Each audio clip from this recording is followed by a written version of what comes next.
আসসালামু আলাইকুম, সবাই কেমন আছেন? আলহামদুলিল্লাহ আমি ভালো আছি। তো আজকে 2 দিন ধরে কিন্তু বেশি একটা রৌদ্র নাই, বৃষ্টি বৃষ্টি আবহাওয়াটা খুবই ভালো লাগে।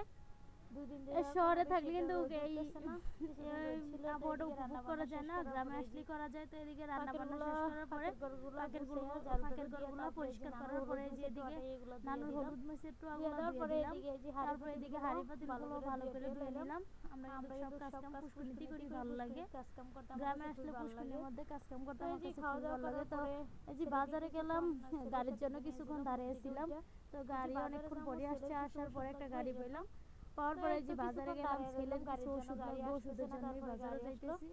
তো বাজারে সেদিকে ওষুধ কিনলাম ছেলের জন্য। কেনার পরে যে এদিকে ওই দিন খাতা পাচ্ছিলাম, আপনাদের বললাম। তো খাতা সেলাই করার জন্য সুতা সুই কিনে নিলাম। এদিকে ছেলের জন্য ওষুধ আর সুই সুতার জন্য বাজারে গেছিলাম। যাওয়ার আগে বাজারে এই যে ডাল ভিজিয়ে রেখে দিয়েছিলাম, আইসা ধুয়ে ভালো করে ব্লেন্ডার করে নিলাম। ব্লেন্ডার করার পরে যে এদিকে পেঁয়াজ, কাঁচামরিচ, আদা, রসুন করে নিলাম।